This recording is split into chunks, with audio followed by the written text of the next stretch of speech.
And it goes a little something like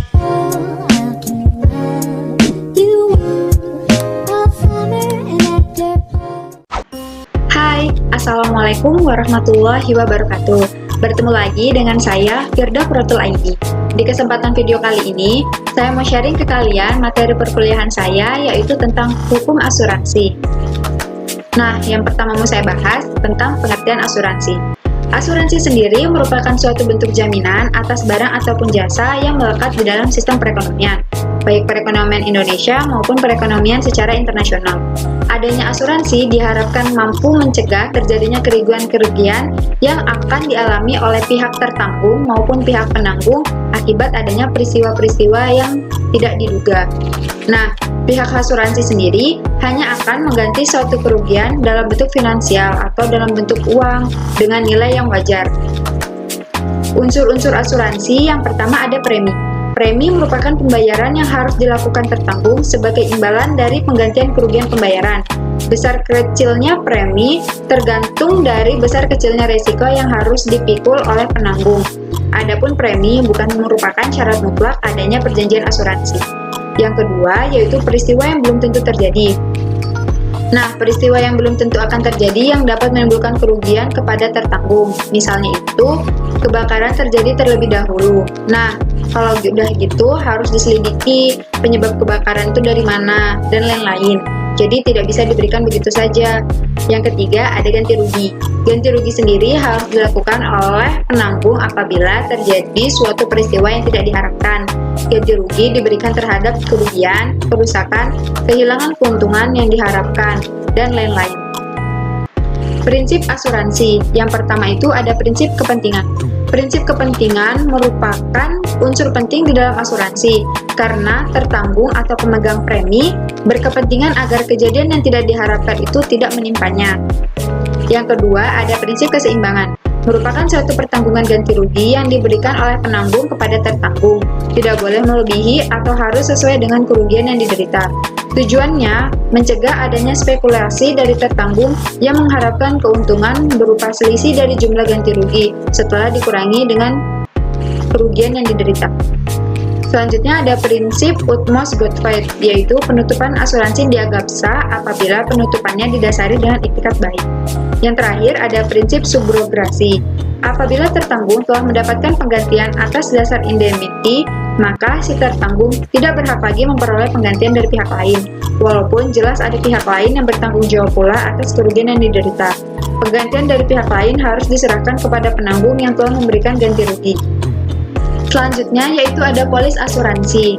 Nah, polis asuransi sendiri merupakan pernyataan bukti kontrak asuransi terhadap barang yang akan diangkut menggunakan kapal. Dengan kata lain, sebagai bukti bahwa suatu barang telah terlindung oleh asuransi, diperlukan hal yang nyata dan meyakinkan bahwa pembayaran asuransi tersebut sudah dilakukan. Nah, bukti tersebut yang dinamakan dengan polis asuransi. Manfaat dari polis asuransi ini sendiri itu bertujuan sebagai akta perjanjian antara penanggung dan tertanggung. Syarat-syarat khusus polis yang pertama itu ada hari dan tanggal pembuatan perjanjian asuransi. Yang kedua, tertera nama orang yang menutup pertanggungan atau tanggungan sendiri atas tanggungan orang ketiga. Yang ketiga, ada suatu uraian yang cukup jelas mengenai barang yang dipertanggungkan.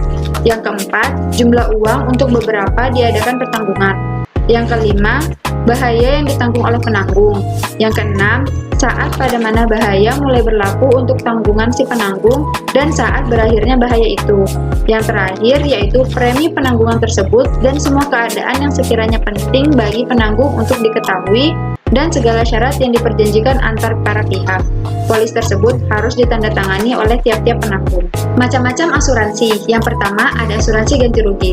Merupakan suatu asuransi di mana penanggung berjanji akan mengganti kerugian tertentu yang diderita tertanggung.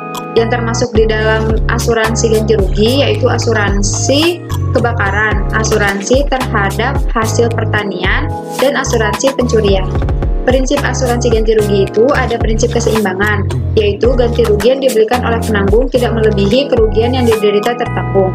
Selanjutnya ada prinsip subrogasi, yaitu penggantian kreditur lama oleh kreditur baru sebagai akibat dari pembayaran.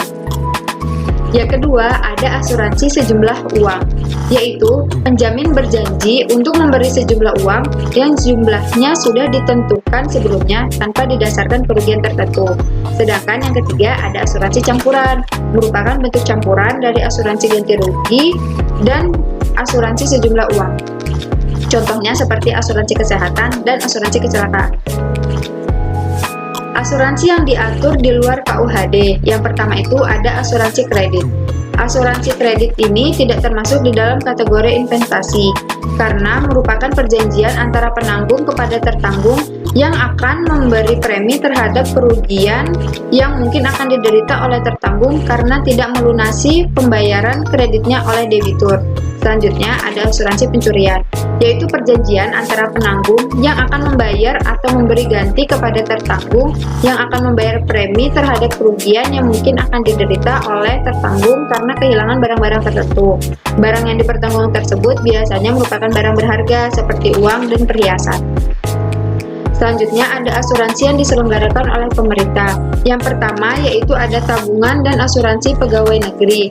Nah, tabungan atau asuransi pegawai negeri ini dikenal dengan TASPEN. Biasanya diberikan kepada PNS dan dana pensiun.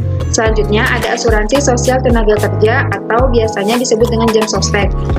Asuransi ini itu diberikan kepada karyawan-karyawan swasta ataupun perusahaan swasta. Selanjutnya ada asuransi kesehatan pegawai negeri sipil atau disebut ASPES. Yang terakhir ada asuransi sosial angkatan bersenjata RI atau ASABRI. Nah, asuransi jenis ini biasanya diberikan kepada TNI atau abdi negara. Jenis asuransi ini merupakan bentuk asuransi sosial. Tujuannya untuk menyediakan suatu jaminan kepada masyarakat. Nah, itu tadi materi yang bisa saya share ke kalian. Semoga apa yang saya share ini bisa bermanfaat untuk kalian dan bermanfaat untuk diri saya sendiri. Kurang dan lebihnya saya mohon maaf. Sampai jumpa di video selanjutnya. Wassalamualaikum warahmatullahi wabarakatuh.